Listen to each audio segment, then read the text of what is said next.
Assalamualaikum warahmatullahi wabarakatuh. Halo Bapak Ibu guru hebat semua. Jumpa lagi dengan saya Marfuatun, calon guru penggerak angkatan 5 Kabupaten Demak. Kali ini saya akan menyampaikan aksi nyata modul 1.4 tentang budaya positif. Untuk mengetahui lebih lanjut, simak selengkapnya. Berikut ini adalah rancangan aksi nyata budaya positif yang telah saya buat dengan judul penerapan budaya positif dan kesepakatan kelas di SDS Nurul Huda.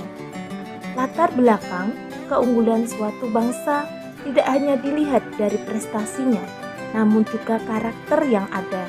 Untuk itu, kita perlu menanamkan dan membiasakan sejak dini.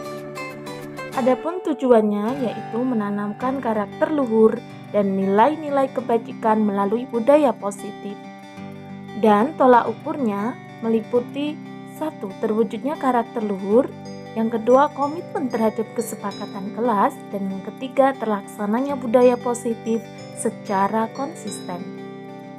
Lini masa tindakan yang akan dilakukan yaitu menyusun rencana, mengajukan gagasan pada kepala sekolah, sosialisasi tindakan dan berbagi praktek baik dengan semua rekan guru. Dukungan yang diperlukan yaitu komitmen dan kerja keras semua pemangku kepentingan sekolah. Dengan harapan penuh bahwa budaya positif akan bisa terlaksana secara konsisten dengan gotong royong dan kebersamaan. Menciptakan lingkungan positif agar terbentuk suatu budaya positif adalah suatu proses perjalanan pendidikan yang harus kita jalani. Karena ini merupakan tanggung jawab kita sebagai seorang pendidik, sebagai seorang pemimpin pembelajaran. Suatu lingkungan yang aman dan nyaman akan memberikan murid kesempatan dan kebebasan untuk belajar. Budaya positif merupakan perwujudan dari nilai-nilai atau keyakinan universal yang diterapkan di sekolah. Budaya positif diawali dengan perubahan paradigma tentang teori kontrol, kendali kontrol bukan pada guru, namun harus dikembalikan pada internal keyakinan murid. Salah satu budaya positif yaitu disiplin. Disiplin berasal dari bahasa Latin disciplina yang artinya belajar. Disiplin diri membuat orang menggali potensinya menuju sebuah tujuan dan apa yang dia hargai. Disiplin ini salah satu nilai-nilai kebajikan.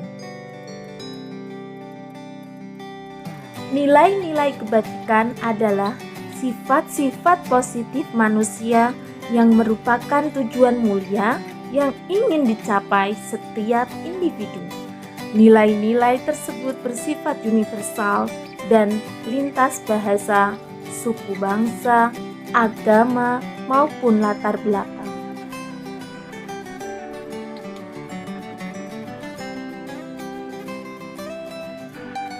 Teori terkait setiap perilaku atau perbuatan memiliki suatu tujuan. Menurut Dr. William Glasser, macam motivasi perilaku manusia meliputi 1. Menghindari ketidaknyamanan atau hukuman. Yang kedua, mendapatkan imbalan atau penghargaan dari orang lain. Yang ketiga, menjadi orang yang mereka inginkan dan menghargai diri sendiri. Dengan mengaitkan nilai-nilai kebajikan yang diyakini seseorang, maka motivasi intrinsiknya akan terbangun, sehingga menggerakkan motivasi dari dalam untuk dapat mencapai tujuan mulia yang diinginkan. Nilai-nilai kebajikan yang ingin dicapai oleh setiap anak Indonesia kita kenal dengan profil pelajar Pancasila.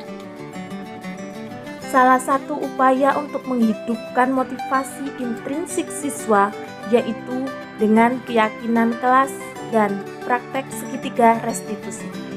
Keyakinan kelas bersifat lebih abstrak daripada peraturan yang lebih rinci dan konkret. Keyakinan kelas berupa pernyataan universal. Pernyataan kelas dibuat dalam bentuk positif. Keyakinan kelas tidak terlalu banyak sehingga mudah diingat dan dipahami semua warga kelas. Keyakinan kelas suatu yang dapat diterapkan di lingkungan tersebut. Kesepakatan kelas yang ada di kelas 1A. Yang pertama, tertib belajar, sopan dan jujur, disiplin, patuh pada guru, sayang teman, dan menjaga kebersihan. Demikian ini contoh keyakinan kelas yang telah kami buat. Restitusi.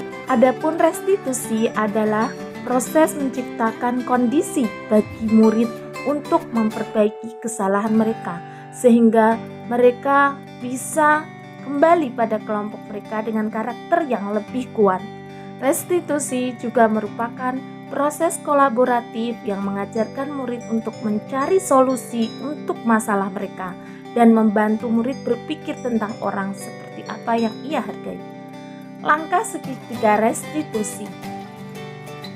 Ada 3 langkah. Yang pertama yaitu validasi tindakan yang salah. Dan yang kedua yaitu menstabilkan identitas. Yang ketiga, menanyakan keyakinan. Ketiganya harus saling melengkapi satu sama lain. Demikian penjelasan saya tentang budaya positif. Semoga bermanfaat. Sampai jumpa pada pembelajaran berikutnya. Wassalamualaikum warahmatullahi wabarakatuh.